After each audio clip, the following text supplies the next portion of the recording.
Hi guys, welcome back to another episode of the Storytime Society. I'm your host Jamie and I'm so happy you're here. I'm so glad you're alive. Thank you so much for tuning in. The theme of this episode is cheating stories, so let's get into it. And I'm also going to answer a listener's voicemail at the end. The title of the first story is Trying to Understand Wife's Cheating and It Doesn't Make Sense. My wife, 45 female, and I, 44 male, have been married 20 years. When we met in college, I had a lot of experience with sex and she claimed to be a virgin. She's legit always been pretty terrible in bed, not putting much effort in. I've always been the one to initiate, suggest new things, and make it happen. She's blown me a few times, but then she said she didn't like it. We tried canal once, and while it looked like she liked it, afterwards she said she didn't want to do it again. That was 15 years ago, and I've suggested, but never pushed. We've never had a dead bedroom, and we've usually been intimate 1 to 2 times per week.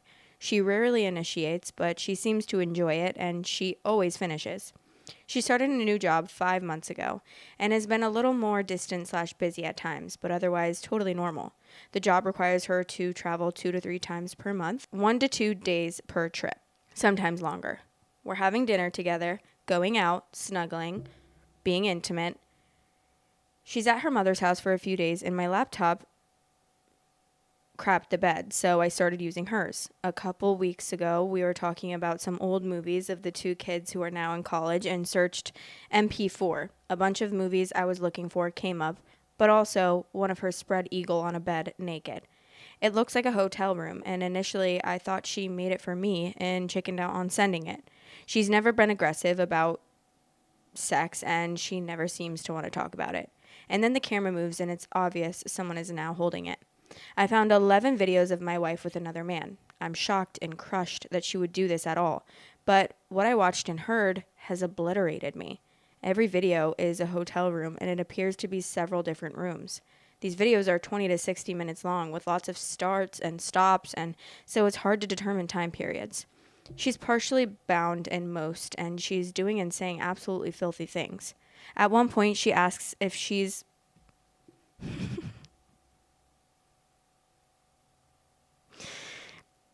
his little CUMSLUT. And she opens her mouth and he spits into it and she smiles and laughs. Is this smut? Like, what is this? What's really effing with my head are all the things that she's doing in the videos that she either refused to do with me or never mentioned any interest in doing. She's dirty talking to him the entire time. She doesn't even like to swear. She begs him to finish in her several times. She looks like she's totally 100% in love. I would swear in a court of law that woman looks like my wife but is not her. She's never shown me any proclivity to do any of the things that she's doing. The hardest part is she looks so happy, elated, animated, in a way that she has never been, not even in the beginning with me. Some of the movies must have been them sexting in the beginning because they aren't together, and watching her touch herself and say she can't stop thinking about him is really gutting me. Someone help me understand how I can know her for 20 plus years and not know her at all. I'm truly blindsided by this and genuinely considered myself to be in touch with my wife in marriage. No sign that she was unhappy, no evidence, and I asked if she wanted more in the bedroom. No idea she was into S&M or bondage, and I know for a fact if I spat on her and called her an SLUT, she would have punched me. But there she is doing it with this stranger. They seem to know each other so well already in the videos.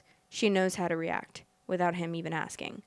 This could have only started within the last 5 months because up until then, she wasn't in any hotel rooms.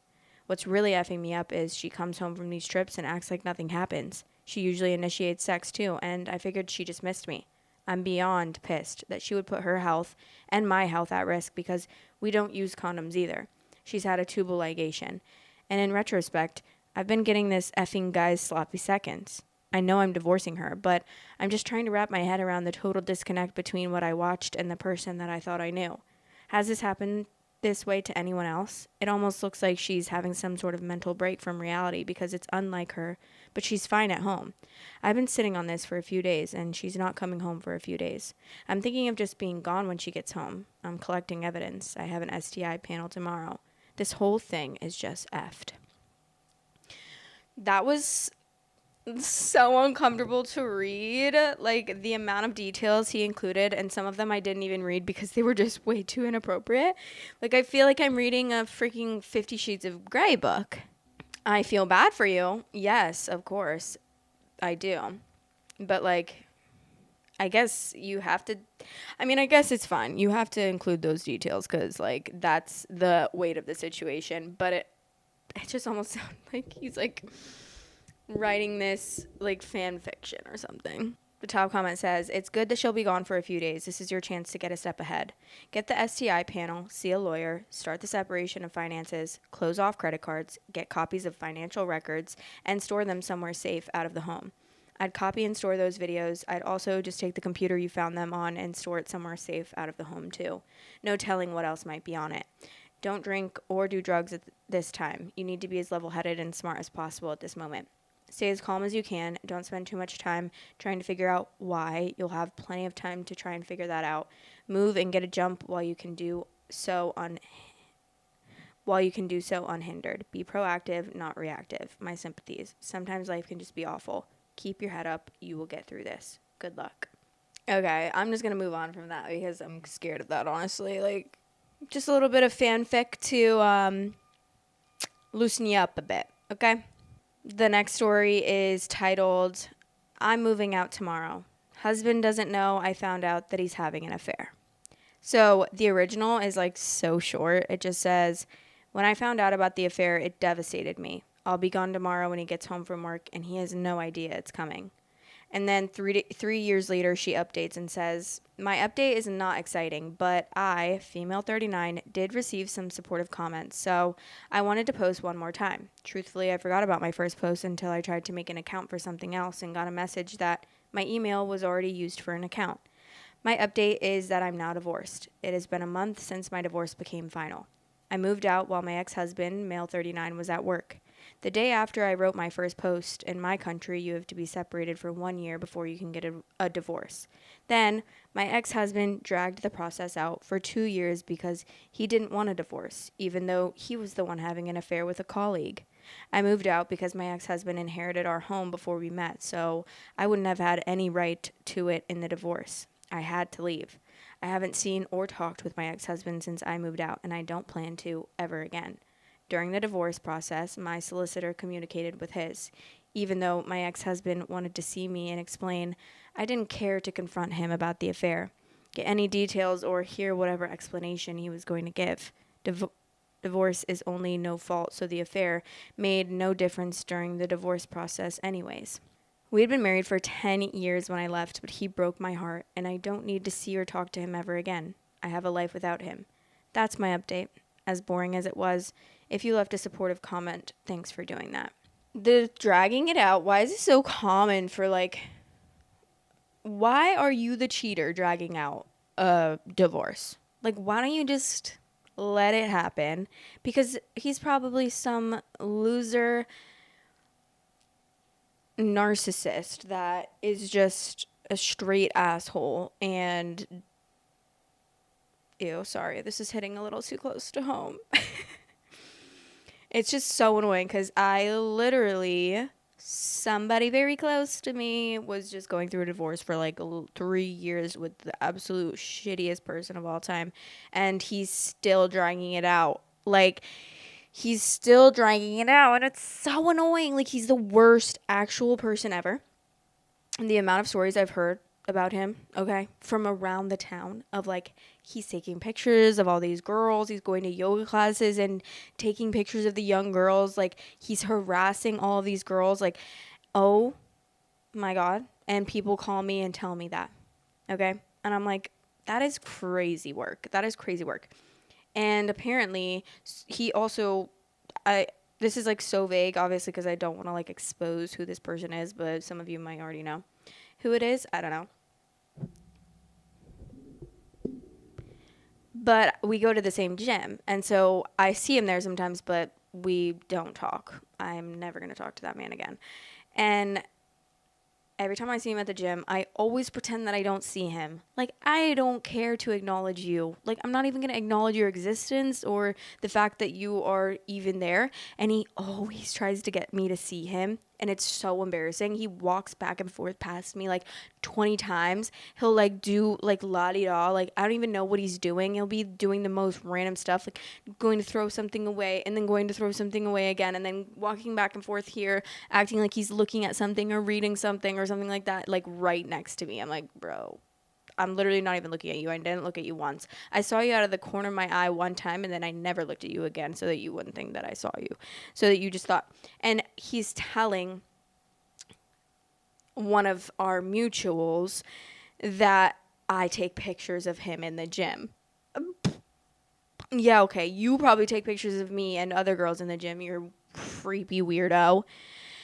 But he's literally dragging out the divorce. Like, I mean, he did. Now they're like officially divorced, like 6 months ago. But it's the house that they have together that he's dragging out. He's keeps being in contempt of the judge's like decision, and so they have like they'll go back to court because he's in contempt for not letting the house sell at this certain point, and like he keeps trying to. So now he's not even allowed to go within 500 feet of the house.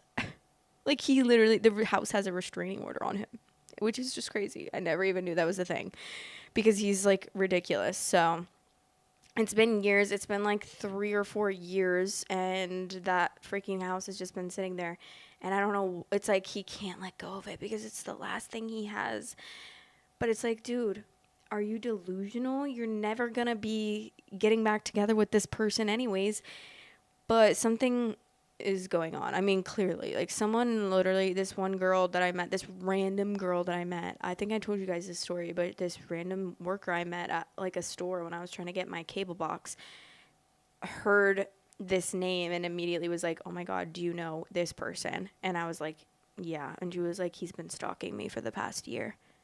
And I was like, oh my God, that's crazy. She went on to tell me all of the stuff that he's like showed up at, all of the places he showed up at, all of these, like how she has dreams about him because he like is constantly stalking her and she's so afraid of him and stuff. And I'm like, oh my God, I'm so sorry. She's like a young girl like me, and this guy's like 60, 65, something along those lines. And it's just crazy how like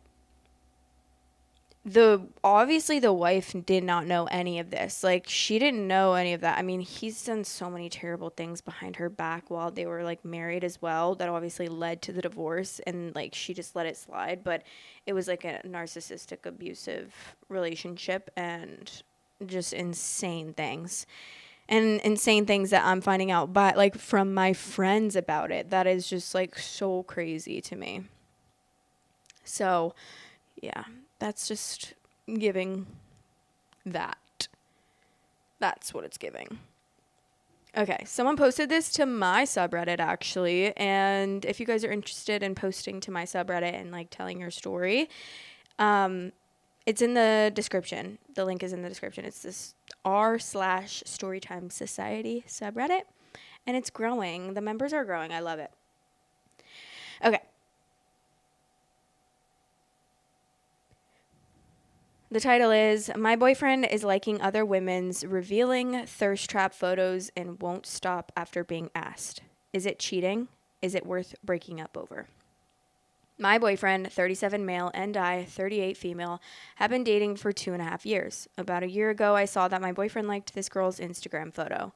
We were mutual friends with her because we both know her from bartending at a local bar, but he knows her more than I do.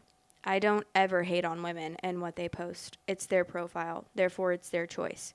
Without throwing any shade, all of her photos are very revealing, posting in lingerie, biting her lip, etc. One day, I saw that my boyfriend had liked one of her photos. I calmly confronted him, asking him to not do that because it made me feel uncomfortable, especially since we know her. I've been cheated on a lot in the past, and I didn't want to feel an ounce of that feeling. I also explained that it comes off a little disrespectful to me and our relationship.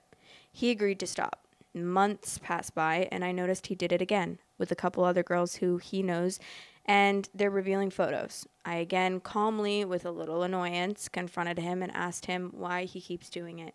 He claimed he didn't know what I was talking about. I described the photos to him, and he still played dumb. When I went to show a friend the photos, I noticed he had unliked one and unfriended another. So to me, that screamed he knew exactly what I was talking about.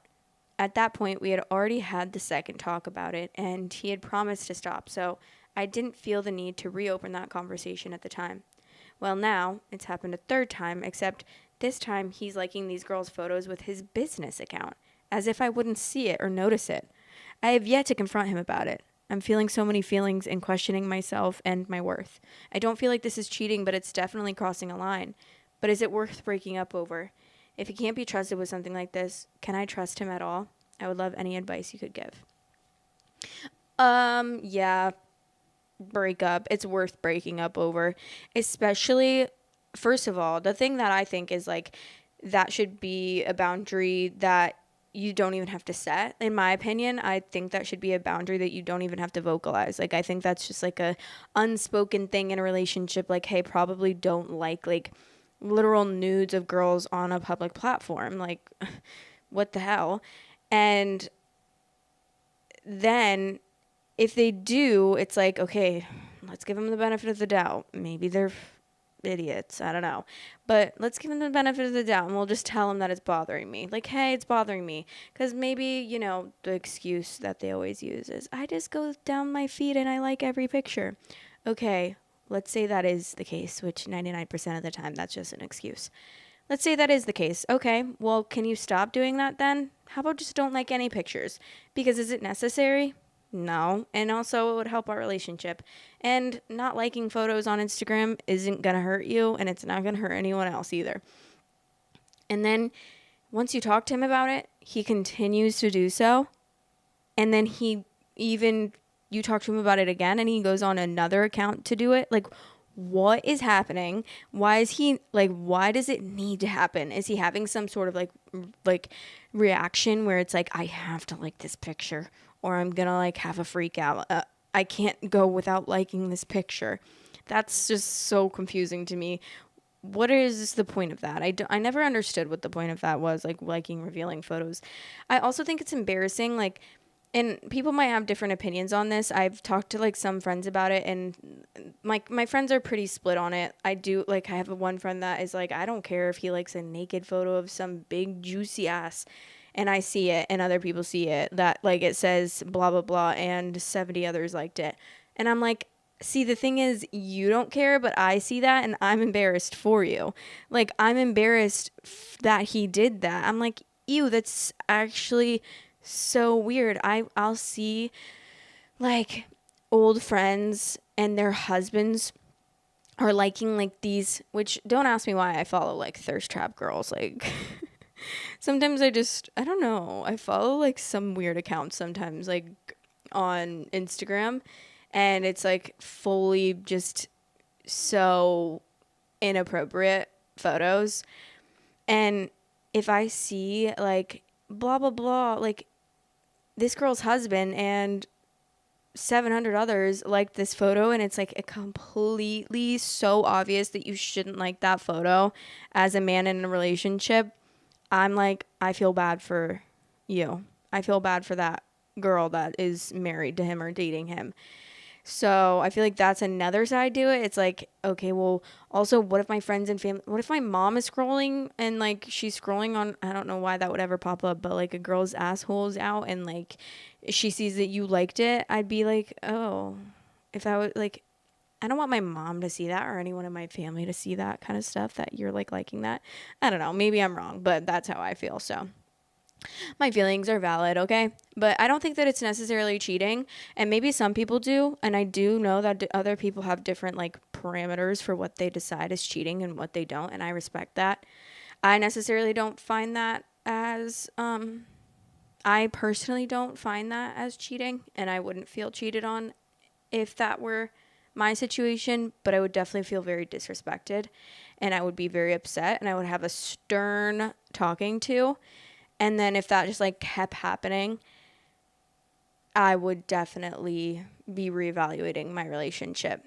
I know it's hard though, because it's like teetering that line, which is always the hardest way to break up with someone when it's not like a easy, clean cut decision. Like if they actually cheated on you, then that would be like such an easier decision, because you'd be like, he cheated on me, bye. Like, although it would still be just as hard, you would have like a solidified reason. And sometimes when you're like questioning it like this, it's hard to feel like it's a solid reason, but I think you 100% deserve so much better. He can't be trusted. He's crossing a line over and over again, and he's not respecting you or your boundaries that you've set with him multiple times, even knowing how you feel about it.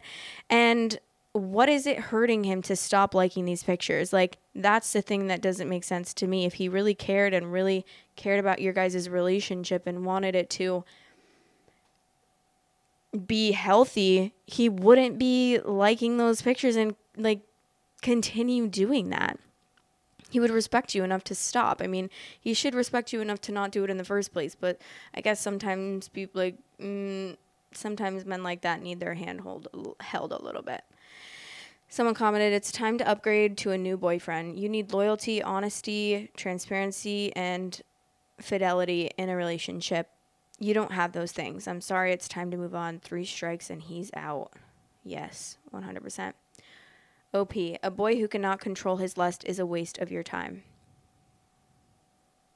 If I had to be honest, there are people on the planet that would respect your boundaries. If he's lying about that, what else? Or he will figure out ways around you finding out by being more sneaky. If he has no respect now, he won't later. Unfortunately, people like that suck. I hope you can find someone better, or that he truly cares enough to stop being a disappointment. And Opie said, you're right. I guess I just keep asking myself why. Why is something like this so much more important than being with me? He's been such an amazing boyfriend otherwise, and that is why it's been so difficult. Thanks for sharing your advice. I know, that's what I was saying. That's like the worst part, is when it's like everything else is just so good in a relationship, but at the same time it's like maybe it's not though. Maybe because sometimes you have rose-colored glasses on, and when it's not like hard, solid proof of like, oh, he's liking this girl's pictures that you can't ignore, then that's like easy to be like, oh, well, everything else is fine. But if you really take a look at your relationship and you really be honest with yourself and take off the rose colored glasses, is it really as perfect as you think? Because usually, for the most part, if things like this are happening, then it's usually not. And you'll realize, like, either now when you really evaluate it, or when you're out of the relationship. We are going to move on to the advice/confession segment. If you ever want unprofessional advice from me, or if you want to leave a confession, the number that you can call to leave a voicemail is 561-264-7017. Or there's a Google form in the description that is a link, and you can leave it there. So let's get into this voicemail. Hi, Jamie. I'm a male viewer, and you're one of my favorite YouTubers. Me and my girlfriend watch it. More I put her onto it, but anyway, I'm gonna leave a short message here because I don't want to take up too much of the video space if it gets to the video. My mom was a drug addict for many years, and that put me through the ringer. And I lost my dad when I was 15. I ran away from home when I was 16, but I was floating around. I was homeless for a little bit. I'm 18 now. And I guess this isn't really like a sad story. I mean, it kind of is, melancholy, but I was always an athlete. I played hockey as a goalie, and I finally saved up enough money to play hockey again. And the pads were almost $3,000, but I'm finally in a good spot after being in such a shit spot for so many years. So I guess I guess really what my question is how do you adjust to being a normal person again after so much trauma? And that's really my question. I do want to say that I love watching your videos. I think I've watched, I don't know, I've probably watched almost every single one in the last 6 months. So, just really grateful you have your channel going, and I hope it keeps going. And I hope life is good for you. But anyways, take it easy. Wait, I'm obsessed. Wait, why am I gonna cry? Oh my God. Thank you, first of all, so much for calling in, and thank you so much for watching. I'm so happy to have you here. And that is, first of all, I'm so sorry you've had to go through that at such a young age. I mean, you're obviously extremely resilient and strong, which is going to, and I'm sure has been like such a good trait. But as you get older, it's going to really like show up so much in your life. And I'm so happy for you that you got out of that situation. And also, side note, $3,000 is crazy. But I guess hockey is like a really expensive sport. I obviously have never played hockey, but hockey was like a big thing growing up in Iowa. A lot of people played hockey. We used to go to the Mallards games, which was like the hockey team in my town. I don't know, I think it's the Quad Cities Mallards hockey team. But we always used to go to those, and it was so fun, like watching them fight and stuff. I don't know why, I usually hate violence and stuff, and I hate watching violence, but like when it's a hockey game, it's kind of fun. It's like drama, like, ooh, he's mad. But anyways, I'm so happy for you that you, I mean, that's amazing that you've saved up money. Like, you've really persevered and gone through so much and still coming out on the other side.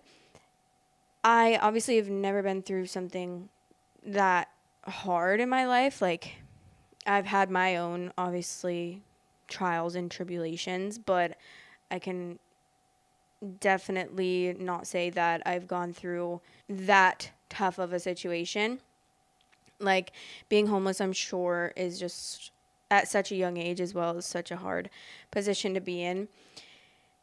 But I would just say you're so young, and I feel like honestly, you already showing so much resilience. You're going to come out on the other side 100 times better.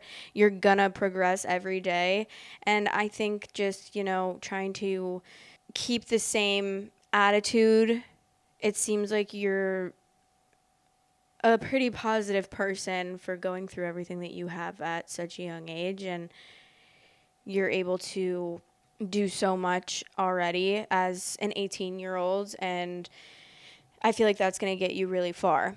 And I would say, like, just keep the positive outlook on life and keep going every day, and lean on the people that care about you. And if you can, if it's ever possible, therapy would obviously be a really good step, but that's, something that is at this point in time in America, or I don't know where you are actually, so let me not say America because you might not be in America, but in America, it's in a lot of places, I think it's a privilege to be able to get therapy, but I know that there are also a lot of other support groups that you could be a part of, which I think that would be a really good start for you. And I think that could even just help so much having people there that have gone through similar situations like you. I'm trying to look up like resources online right now because I want to be able to give you some like physical things, because I think that even if you don't have access to therapy, then there are resources that you can find online. Okay, what I can find online, there is talkgrief.org, which is a digital space for ages 13 to 25 to connect with others, read stories, and find coping tools. Actively Moving Forward, or AMF, is a heal grief program that supports college students and young adults grieving the death of a loved one, and it's a nonprofit. There's also the Substance Abuse and Mental Health Services Administration National Helpline, which is a free, confidential 24/7 service. And the number is 1-800-662-HELP or 4357.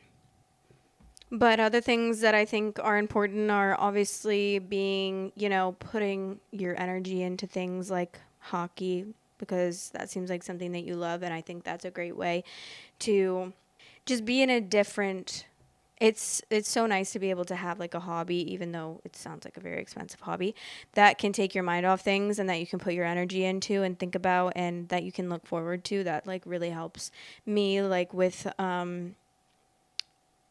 horseback riding is definitely something that I feel like is very helpful for me and my mental health. I definitely recommend, even just like if you like reading, I'm sure there are books on grief and trauma and addiction, and hearing other people's stories will definitely make you feel less alone.